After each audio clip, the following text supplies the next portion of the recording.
Assalamualaikum warahmatullahi wabarakatuh. Dengan saya Oktaviani Claudia dari kelas KM 801. Kali ini saya akan membawakan presentasi terkait teknik lobby dan negosiasi untuk memenuhi tugas akhir dari mata kuliah teknik lobby dan negosiasi yang diberikan oleh Ibu Rosana SSMIKOM. Untuk di slide selanjutnya, pengertian tentang teknik lobby dan negosiasi bisa dijabarkan di gambar tersebut, yaitu tentang teknik lobby dan negosiasi memiliki tujuan yang sama, yaitu mencapai kesepakatan untuk memengaruhi pihak lain dan mewujudkan target yang sama dan saling menguntungkan. Meskipun tujuannya sama, keduanya berbeda dalam pendekatan, yaitu untuk lobby cenderung informal untuk mendekati lawan bicara atau mempengaruhi, sementara negosiasi adalah untuk mendapatkan hasil dan dari proses tawar-menawar secara formal. Untuk di slide selanjutnya kita akan jabarkan terkait tentang teknik lobby, yaitu dimana teknik lobby adalah strategi komunikasi persuasif yang dilakukan untuk mempengaruhi pihak tertentu, utamanya dalam ambil keputusan agar memberikan dukungan, persetujuan, atau kebijakan sesuai dengan kepentingan yang diperjuangkan. Lobby itu biasanya dilakukan secara personal atau tidak formal ya, yaitu prosesnya juga bertahap dan mengutamakan relasi atau membangun hubungan dengan partner kita dan mengedepankan pendekatan yang persuasif. Lobby ini bertujuan untuk membangun kepercayaan, kedekatan, dan pemahaman sebelum kita mencapai suatu hasil atau keputusan bersama. Inti dari teknik lobby adalah untuk mempengaruhi melalui pendekatan komunikasi yang halus dan strategis. Ini biasanya sering dilakukan untuk melakukan pendekatan secara intim ya, yaitu kita harus memahami juga bagaimana partner berbicara pada kita. Untuk ciri-ciri negosiasi biasanya melibatkan percakapan dua lawan arah atau berkelompok. Terus ada perbedaan kepentingan pastinya, karena kita bicara nggak cuma satu dua kepala, lalu dilakukan melalui komunikasi dua arah pastinya. Nah, bertujuannya untuk mencapai kesepakatan bersama. Apa sih tujuan dari negosiasi ini? Yang pasti untuk mencapai kesepakatan yang adil, menyelesaikan konflik, menghindari kerugian, dan membangun kerjasama. Jadi sebenarnya apa sih teknik lobby dan negosiasi itu ya? Sama-sama merupakan keterampilan komunikasi yang penting dalam dunia profesional atau enggak profesional juga bisa ya. Kalau lobby lebih menekankan pada upaya untuk mempengaruhi atau membangun relasi, sedangkan negosiasi itu fokusnya pada proses pencapaian kesepakatan bersama melalui kompromi. Jadi bisa dilihat ya dari sana perbedaan negosiasi dan lobby. Jadi kita bisa mengaplikasikan teknik lobby dan negosiasi ini dalam kehidupan sehari-hari maupun bisnis dan politik. Lalu di slide tips and trick dalam teknik negosiasi itu bisa dilihat ada beberapa cara tips dan trik dalam teknik negosiasi. Nah, ini bisa kita tanamkan dalam kehidupan sehari-hari. Kalau untuk lobby biasanya untuk orang-orang yang lancar bicara itu pasti sangat mudah untuk mendekati pihak lawan untuk mendapatkan kepercayaan. Sedangkan kalau tips dan trik dalam teknik negosiasi ini bisa dijabarkan lebih dalam lagi, yaitu 1. Di sini pastikan tingkat kemenangan 70%. 2. Bangun hubungan baik.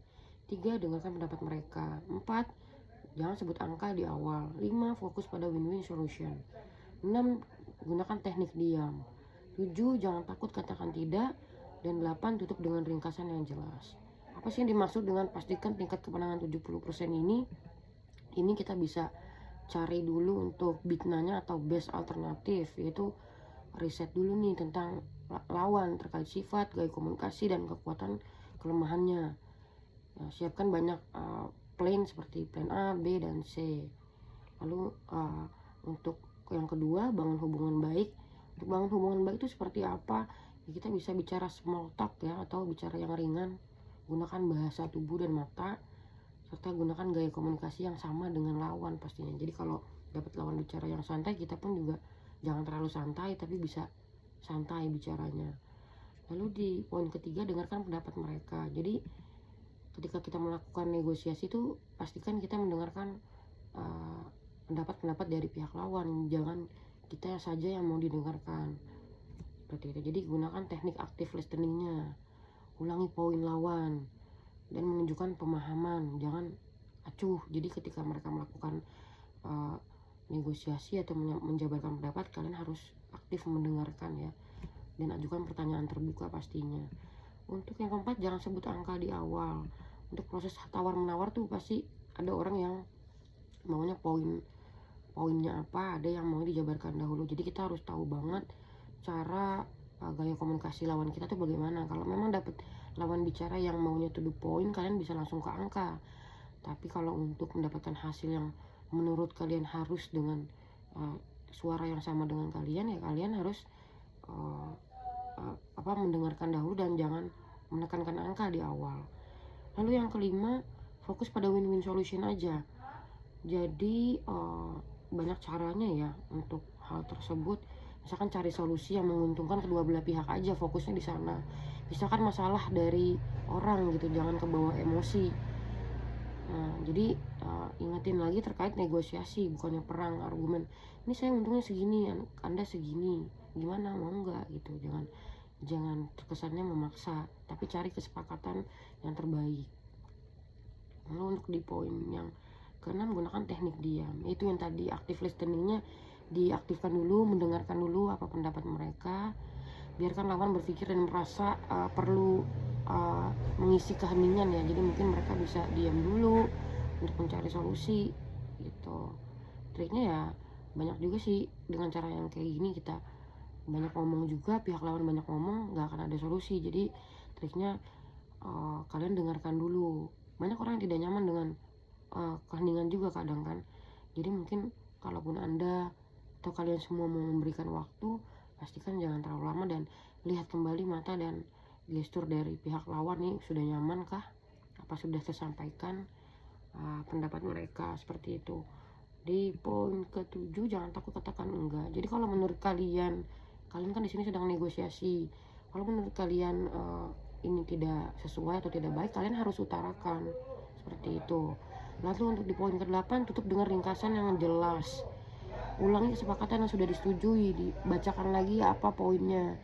Lalu pastikan semua pihak memiliki pemahaman yang sama, tidak dilanjuti secara tertulis jika perlu. Jadi ketika melakukan komunikasi dua arah, pastiin dulu nih dua-duanya mengerti, kamu mengerti, mereka mengerti poinnya apa, tujuannya apa, dan apa yang didapatkan dan dihasilkan dan diuntungkan, seperti itu. Kurang lebih cukup dari saya terkait pengertian teknik lobby dan negosiasi.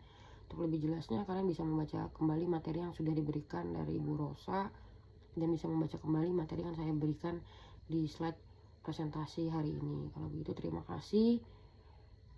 Salam komunikasi. Wassalamualaikum warahmatullahi wabarakatuh.